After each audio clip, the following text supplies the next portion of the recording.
My freshman year, I don't play a lick. And before I knew it, I lost my mindset again. And I began to recalibrate. You know, everybody doesn't play in the NBA. I'll graduate in 4 years. You know what? I just go get a good job. It's okay. It's okay. And the end of my freshman year, my daddy called me on the phone. He asked me a question. He said, son, you're not playing. Why not? Politics, Dad. It's political. My father asked me a question. He says, how did your coach get paid, son? I said, Dad, he gets paid to win. He says, okay, son, if your coach gets paid to win, won't he play the players to give him the best chance to win? He said, son, you got recruited, you took all your visits, you chose Minnesota. You took your time and you chose Minnesota. You told me that you're gonna turn that program around. You told me you're gonna graduate in 4 years. You told me you're gonna make more money in business than you did in sports. One of the core values of our training and development called family was accountability. That was a core value of that training and development organization called the Bond Family, accountability. He said, so go back and do what you said you're gonna do. My father reminded me of what I said I was gonna do. I went back to my coach's office. I said, Coach, what do I need to do to play in the NBA? He looked confused. This is what I told him. I'm gonna become somebody different. What do I need to do to play in the NBA? I'm taking this thing to the next level. We about to rise up. So for you to be passionate, your logic and your emotions need to be intertwined. See, some of you guys have the intellect and some of you guys have the passion, but you have to have both to be successful in this business. Sharks are hunters and predators. They never stop swimming. In fact, if a shark stops swimming, it will die. If a shark goes backwards, it will die. Think like a shark, act like a shark, and behave like a shark. Can I ask you a question right now? Can I ask you a real question? Not your neighbor, I'm talking to you. What kind of student are you right now in life? You're in charge of your promotion.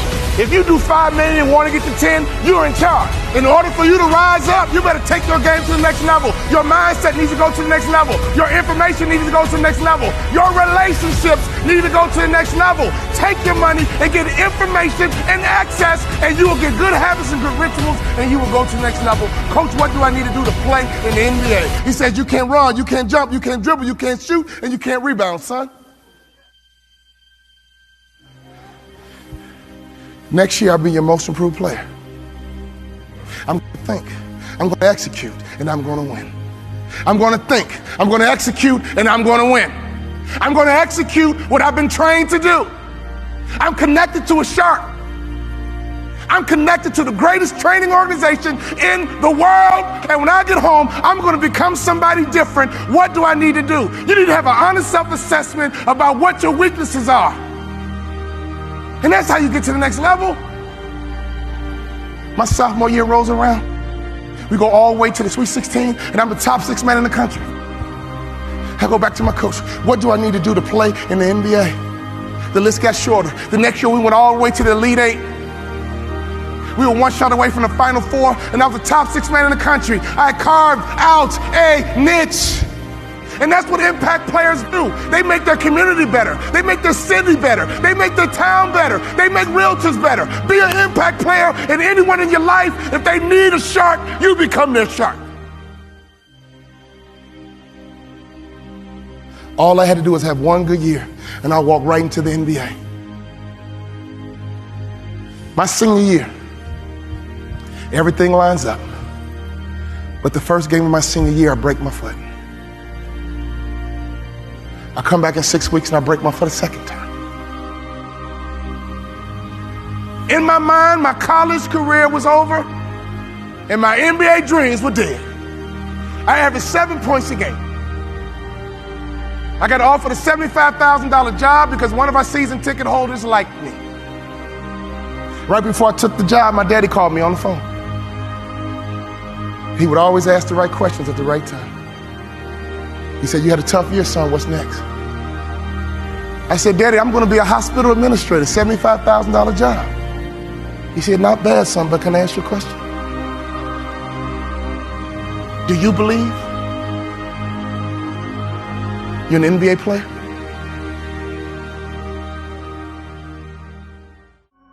come on now, Dad. I only average 7 points a game, Dad. We're not like these other black families that just need basketball, Dad. We're educated, Dad. We're not dependent on basketball, Dad. We're balanced, Dad. We're educated, Dad. I got a $75,000 job, Dad. Do you believe, son?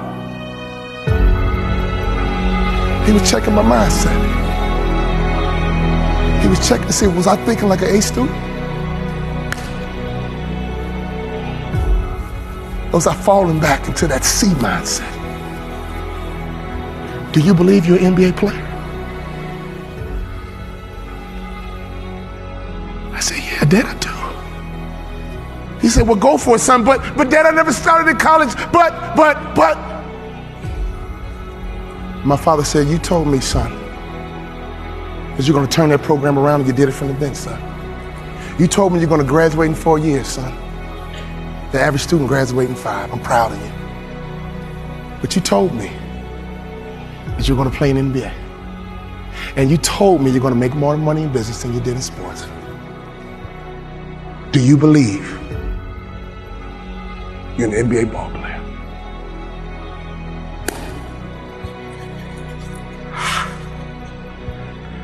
I do, Daddy. Go for it, son. Go for it. I go back to my coach's office and I said, Coach, what do I need to do to play in the NBA? He teared up. I teared up. He said, I'll be honest with you, son. When I recruited you, I heard you was a mama's boy. But you're not. In fact, you're one of the toughest players I've ever had. I'm a Hall of Fame motivational speaker. I go all over the world running my mouth. But he gave me the greatest compliment I've ever received. He said, you're just like your daddy.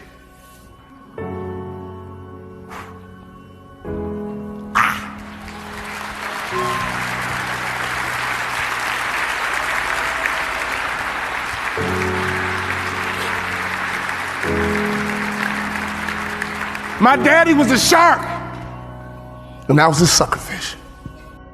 But that moment was my opportunity to turn into a shark myself. If you hang around sharks long enough, it will transform your mindset, and I promise you, you will be like a shark. You will think like a shark. And you can't go backwards, and if you stop swimming, you will die. Brian Buffini, he can't go backwards, and if he stops swimming, he will die. So ladies and gentlemen, you're connected to the right shark. All you need to do is be a good suckerfish. Success is all around you. Just pay attention. Every time you leave a business meeting, consciously and subconsciously, that person is debriefing you. Are you likable? Do you brighten up a room when you enter, or do you brighten up a room when you leave? Are you good with people? And don't you ever be a parasite, which means don't you ever come to this conference and go back home and do nothing. And then claim, oh, well, I tried and it didn't work. No.